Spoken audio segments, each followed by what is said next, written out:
आज हम इकाई 4 खनिज एवं धातु के अभ्यास प्रश्नों को हल करेंगे। पहला प्रश्न है, निम्नलिखित प्रश्नों में सही विकल्प छांटकर अपनी अभ्यास पुस्तिका में लिखिए। निम्नलिखित वस्तुओं में कौन सी वस्तुओं में जंग लग सकती है? तो लकड़ी की मेज, इसमें जंग नहीं लगेगी। स्टील की कुर्सी, इसमें भी जंग नहीं लगेगी। खुली स्थानों पर रखी लोहे की छड़, इसमें जंग लग जाएगी।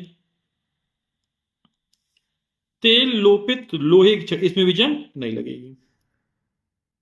बॉक्साइट किसका अयस्क है?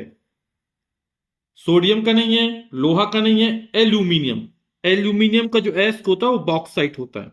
प्रश्न का 2 है, रिक्त स्थानों में पूर्ति कीजिए। सोडियम धातु को में रखते हैं। सोडियम धातु एक बहुत ही अधिक क्रियाशील धातु है ना, और ये वायु की नमी के संपर्क में आने पर जलने लगता है। तो इसको क्या करते हैं? मिट्टी के तेल में रखते हैं। जंग लगने के लिए तथा आवश्यक है, तो जंग लगने के लिए ऑक्सीजन तथा नमी आवश्यक है। धातु से तार बनाने का गुण कहलाता है, और ये जो गुण है वो कौन सा गुण कहलाता है? तन्यता कहलाता है। जिन खनिजों से धातु का निष्कर्षण किया जाता है उन्हें कहते हैं अयस्क। प्रश्न का 3 है, निम्नलिखित कथनों में सही कथन के आगे सही तथा गलत कथन के आगे गलत का चिन्ह लगाइए। हीरा कार्बन का रूप है, तो हीरा कार्बन के एक अपर रूप है। सही, कार्बन के 3 अपर रूप होते हैं ना, तो कार्बन के 3 क्रिस्टलीय अपर रूप होते हैं ना, हीरा, ग्रेफाइट और फुलरीन। हेमेटाइट एल्यूमिनियम का अयस्क है, तो यह हमारा कथन कैसा है? गलत है। धातु ऑक्सीजन से अभिक्रिया करके धातु ऑक्साइड बनाती है, ये कथन बिल्कुल सही है। क्वार्ट्स धात्विक खनिज है। जो क्वार्ट्स है वो हमारा अधात्विक खनिज है ना, ये सिलिकेट्स होते हैं, तो ये हमारा कथन क्या हो जाएगा? गलत हो जाएगा। संगमरमर चूने के पत्थर से बनता है, ये कथन बिल्कुल हमारा कैसा है? सही है। प्रश्न का 4 है, स्तंभ का के शब्दों का स्तंभ खा के शब्दों से सही मिलान कीजिए। बॉक्साइट, और बॉक्साइट किसका अयस्क है? एल्यूमिनियम का अयस्क है। गैलेना, और गैलेना किसका है? लेड या शीशे का अयस्क है। हेमेटाइट किसका? आयरन या लोहे का अयस्क है। और पायरोलुसाइट ये मैग्नीज का अयस्क है। प्रश्न का 5 है, निम्नलिखित प्रश्नों का संक्षिप्त उत्तर दीजिए। का नंबर है, खनिज तथा अयस्क में क्या अंतर है? तो खनिज तथा अयस्क में अंतर, खनिज भूप्रकृति में प्राकृतिक रूप से पाए जाने वाले अकार्बनिक तत्व अथवा यौगिकों को खनिज कहते हैं, और ये खनिज की परिभाषा भी है। अयस्क में लिख देंगे, ऐसे खनिज जिनसे धातु का निष्कर्षण अधिक मात्रा में सरलता से एवं कम लागत में हो जाता है, अयस्क कहलाते हैं। अब खनिज के उदाहरण क्या हो जाएंगे? क्वार्ट्स, माइका जिसको अभ्रक कहते हैं, हेमेटाइट, बॉक्साइट, ग्रेनाइट आदि। ठीक, और अयस्क में क्या आ जाएंगे? Gypsum, bauxite, hematite, copper glass आदि। अगला प्रश्न है, अधिकांश खनिज किस रूप में पाए जाते हैं? उत्तर, अधिकांश खनिज प्राकृतिक रूप से ठोस अवस्था में पाए जाते हैं। ये धातु तथा अधातु दोनों प्रकार के हो सकते हैं। अगला प्रश्न है, धातुओं की आघात वर्धनीयता तथा तन्यता के गुण का क्या अर्थ है? तो उत्तर में आघात वर्धनीयता, धातुओं को पीटकर आघात पहुंचा, है ना, आघात माना पीट का, वर्धनी मतलब बढ़ जाते हैं, यानी जिसको आघात करो तो उसका आकार बढ़ जाए, है ना। तो धातुओं को पीटकर यानी आघात पहुंचाकर चादरों के रूप में परिवर्तित करने के गुण को आघात वर्धनीयता कहते हैं। और तन्यता मतलब तन जाए, यानी तार बन जाए। तो धातुओं को खींचकर तार बनाया जा सकता है। धातुओं को तार के रूप में परिवर्तित करने के गुण को तन्यता कहते हैं। अगला प्रश्न है, धातुओं का संक्षारण क्या है? तो उत्तर, धातुओं का संक्षारण जब धातुएं वायु, नमी या अन्य रसायनों के संपर्क में आती हैं, तब धातु की सतह पर उसका यौगिक बनकर धातु की एक एक परत के रूप में उतरने से धातु का नष्ट होना क्षारण कहलाता है। आप लोगों ने देखा होगा है ना कि बरसात के दिनों में लोहे की कील पर है ना लाल भूरे रंग की परत छा जाती है ना, तो इसे बोलते जंग लग गई है ना। तो लोहे में जो जंग लग जाती है वही लोहे का क्षारण कहलाता है ना। ठीक। अगला प्रश्न है, मुक्त अवस्था में पाए जाने वाले किन्हीं दो धातुओं के नाम लिखिए। तो ये दो धातुएं जो मुक्त अवस्था में पाई जाती है वो हो जाएगी सोना और प्लेटिनम। सोना यानी गोल्ड और प्लेटिनम ये मुक्त अवस्था में पाई जाने वाली धातुओं के नाम हो जाएगा। अगला प्रश्न, मिश्र धातु क्या होती है? तो उत्तर हो जाएगा मिश्र धातु, धातु में अन्य धातुओं अथवा अधातुओं की उचित मात्रा मिलाकर उसमें वांछित गुणधर्म प्राप्त किए जा सकते हैं। ऐसे मिश्रण को मिश्र धातु कहते हैं, है ना। और मिश्र धातु बनती कैसी है? दो या दो से अधिक धातुओं को पिघली हुई अवस्था में मिलाने पर मिश्र धातु प्राप्त होती है। तो अगला प्रश्न, खनिज तथा अयस्क में क्या अंतर है? तो ये क्वेश्चन रिपीट हो गया, ये क्वेश्चन अपन पहले समझ चुके हैं। अगला प्रश्न है, किसी एक द्रव धातु का नाम लिखिए। तो आप लोग समझ, इसका उत्तर क्या हो जाएगा? मरकरी या पारा। पारा एक ऐसी धातु है जो द्रव अवस्था में पाई जाती है। प्रश्न अच्छा है, निम्नलिखित प्रश्नों का उत्तर दीजिए। धातुओं की ऑक्सीजन से अभिक्रिया को उदाहरण सहित स्पष्ट कीजिए। और यहां पर ये वाला प्रश्न भी वही है, धातुओं की ऑक्सीजन के साथ अभिक्रिया को दो उदाहरण द्वारा स्पष्ट कीजिए। तो दोनों सेम ही प्रश्न है। तो धातुओं की ऑक्सीजन के साथ अभिक्रिया, है ना, धातुएं जब ऑक्सीजन के साथ क्रिया करती है तो उनके ऑक्साइड बनते हैं। तो सोडियम धातु है, सोडियम तथा पोटेशियम कमरे के समान ताप पर, है ना, क्रिया करके ऑक्साइड बनाते हैं। सोडियम यानी Na और ऑक्सीजन के साथ क्रिया करनी है प्लस O2। ठीक, क्या बनता है? सोडियम का ऑक्साइड बनता है, यानी सोडियम ऑक्साइड Na2O बनता है। अब यहां पर हम क्रिया संतुलित करना है ना, तो यहां पर हम 4 अणु या परमाणु सोडियम के लेते हैं, ऑक्सीजन के साथ क्रिया की, तो यहां पर O2 क्या बन गया? 4 है, 2 दूनी 4, 2 टाइम्स ऑफ Na2O। तो ये सोडियम हो गया, ये ऑक्सीजन, और क्या बना? Sodium oxide.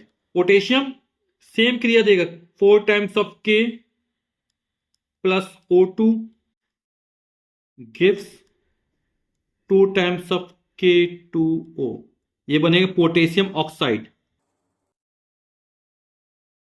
ये पोटेशियम, ये ऑक्सीजन। तो ये एक उदाहरण हो गया। ये दूसरा उदाहरण, मैग्नीशियम का तार ऑक्सीजन की उपस्थिति में जलकर मैग्नीशियम ऑक्साइड, और ये जो बनता है सफेद रंग का पाउडर प्राप्त होता है जिसको मैग्नीशियम ऑक्साइड कहते हैं, है ना। तो क्रिया क्या हो जाएगी? Mg यानी मैग्नीशियम, और क्रिया किससे होनी है? ऑक्सीजन से, O2, बनता है MgO, मैग्नीशियम ऑक्साइड। यहां 2 है तो इसको 2 कर लेते हैं। ठीक, तो बन जाएगा 2 टाइम्स ऑफ MgO। ठीक, 2 Mg यहां पर, 2 Mg यहां पर, 2 ऑक्सीजन, 2 ऑक्सीजन। ठीक, जैसे यहां पे कितने 4 पोटेशियम है, तो 2 और 2 दूनी 4, या K2O के 2 अणु हैं, तो मैग्नीशियम ऑक्सीजन, ये बनता मैग्नीशियम ऑक्साइड। अगला प्रश्न है, धातु तथा अधातु की जल से क्रिया लिखिए। धातु की जल से क्रिया, सक्रिय धातु जल के साथ क्रिया करके धातु हाइड्रोक्साइड, ऑक्साइड तथा हाइड्रोजन गैस बनाती है। तो सक्रिय धातु में सोडियम ले लेते हैं, सोडियम धातु जल के साथ तीव्र गति से क्रिया करके सोडियम हाइड्रोक्साइड बनाती तथा हाइड्रोजन गैस बनती है। तो सोडियम Na, और किसके साथ क्रिया करनी है? जल के साथ क्रिया करनी है, H2O। क्या बनता है? सोडियम का हाइड्रोक्साइड बनेगा, है ना। तो NaOH, ये सोडियम हाइड्रोक्साइड है और हाइड्रोजन गैस मुक्त होती है। ठीक, तो यहां पे क्या हो जाएगा? 2 अणु या परमाणु सोडियम के लेंगे और 2 अणु जल के लेंगे, तो बनेगा 2 अणु सोडियम हाइड्रोक्साइड के और हाइड्रोजन गैस मुक्त होगी। गैस है तो ये निशान लगा दिया है, इसका मतलब गैस। तो ये सोडियम, ये जल, ये सोडियम हाइड्रोक्साइड और हाइड्रोजन गैस मुक्त हुई। तो मैग्नीशियम भाप या गर्म पानी के साथ क्रिया करके मैग्नीशियम ऑक्साइड बनाता है ना। ये मैग्नीशियम ऑक्साइड बना। मैग्नीशियम की जब जल के साथ क्रिया हुई तो क्या बना, मैग्नीशियम ऑक्साइड बनता है और हाइड्रोजन गैस मुक्त होती है। ठीक, यदि रासायनिक समीकरण याद है तो हम लिख सकते हैं कि मैग्नीशियम भाप या गर्म पानी के साथ क्रिया करके मैग्नीशियम का ऑक्साइड बनाता है तथा हाइड्रोजन गैस मुक्त होती है, हाइड्रोजन गैस बनती है। फिर अधातु की जल से क्रिया, तो अधातु समान ताप पर जल से क्रिया नहीं करती है। अगला प्रश्न है, लोहा, तांबा तथा सोने के अयस्क देश में कहां पाए जाते हैं? तो इसका उत्तर हो जाएगा लोहे का अयस्क बिहार, उड़ीसा, मध्य प्रदेश, कर्नाटक, तमिलनाडु, छत्तीसगढ़ में प्राप्त होता है। तांबा का अयस्क आंध्र प्रदेश, बिहार, मध्य प्रदेश, राजस्थान से प्राप्त होता है। सोने का अयस्क कोलार खान, ये जो कर्नाटक में है, आंध्र प्रदेश से प्राप्त होता है। अगला प्रश्न है, सोडियम धातु का जल तथा ऑक्सीजन से क्रिया का रासायनिक समीकरण लिखिए। तो अभी हम इसके रासायनिक समीकरण लिख चुके हैं सोडियम धातु के, है ना, जल के साथ क्रिया। तो 2Na प्लस 2H2, 2 अणु जल के और 2 सोडियम के, क्या बनता है, सोडियम हाइड्रोक्साइड बनता है NaOH। ठीक, यहां भी 2 हो जाएंगे प्लस H2। रासायनिक समीकरण संतुलित होना बहुत जरूरी है। जैसे यहां पर 2 परमाणु सोडियम के हैं तो यहां भी 2 हो गए, है ना। 2 दूनी 4 हाइड्रोजन के हैं तो 2 ये और 2 ये, 4 हो गए। 2 ऑक्सीजन के तो यहां 2 ऑक्सीजन के हो गए। ठीक, ये सोडियम, ये जल, ये सोडियम हाइड्रोक्साइड और ये हाइड्रोजन गैस।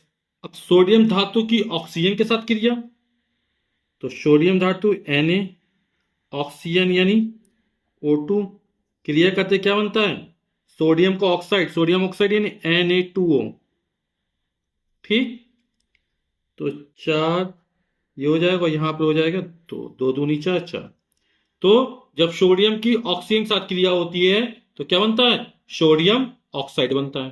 तो 4Na plus O2 gives 2 times of Na2O। अगला प्रश्न है, धातु तथा अधातु में अंतर स्पष्ट कीजिए। तो धातु तथा अधातु में अंतर, एक तरफ धातु और एक तरफ अधातु ले ले। धातु, पारे के अतिरिक्त सभी धातुएं साधारण ताप पर ठोस होती हैं, क्योंकि पारा द्रवावस्था पाया जाता साधारण ताप पे। अधातु में ये साधारण ताप पर ठोस, द्रव तथा गैस तीनों अवस्थाओं में पाई जाती हैं। दूसरा नंबर, धातुएं चमकदार होती हैं और धातुएं समानता चमकदार नहीं होती हैं। धातु ये आघात वर्धनी तथा तन होती है। आघात वर्धनी मतलब घात करने पर या पीटने पर ये बढ़ जाती है, और तन मतलब इसके तार बनाए जा सकते हैं। अधातु में ऐसा नहीं होता है, ना ये आघात वर्धनी होती है ना ही तन होती है। धातु ये ऊष्मा तथा विद्युत की सुचालक होती है, यानी उसमें ऊष्मा और विद्युत का प्रवहन आसानी से हो जाता है। ये ऊष्मा तथा विद्युत की कुचालक होती है। धातुओं में इनका घनत्व प्राय अधिक होता है और धातुओं में इनका घनत्व प्राय कम होता है। धातुओं पे लिखेंगे, इनके गलनांक तथा क्वथनांक प्राय अधिक होते हैं और धातु में इनके गलनांक तथा क्वथनांक प्राय कम होते हैं। अगला प्रश्न है, धातु के संक्षारण की रोकथाम के लिए अपनाई जाने वाली विभिन्न विधियों का वर्णन कीजिए। तो धातुओं के संक्षारण की रोकथाम की विधि, पहले पेंट का लेप चढ़ाकर, धातु की वस्तुओं की सतह पर पेंट लगाकर उसे क्षरण से बचाया जा सकता है। ग्रीस या तेल लगाकर, तेल या ग्रीस की परत भी धातु का वायु और नमी से संपर्क समाप्त कर उसे संक्षारण को रोकती है। मिश्र धातु बनाकर, कभी कभी एक धातु में दूसरी धातु या अधातु मिलाने पर वह अधिक कठोर, स्थायी तथा संक्षारण से सुरक्षित हो जाता है। गैल्वेनीकरण यानी धातु चढ़ाकर कर सकते हैं, और विद्युत लेपन करके धातुओं के संक्षारण की रोकथाम की ये विधियां हैं। और इस अभ्यास का अंतिम प्रश्न है, तवे के हैंडल में लकड़ी लगी होती है क्यों? तो तवे के हैंडल में लकड़ी इसलिए लगी होती है क्योंकि लकड़ी ऊष्मा की कुचालक होती है, जिससे तवा गर्म होने पर भी हैंडल को पकड़ने पर हाथ नहीं जलता है। कुचालक वे पदार्थ होते हैं जिसमें ऊष्मा या विद्युत का प्रवाहन आसानी से नहीं होता है। ऐसे पदार्थों को कुचालक पदार्थ कहते हैं, जैसे लकड़ी, कागज, प्लास्टिक, ये क्या है? कुचालक पदार्थ हैं।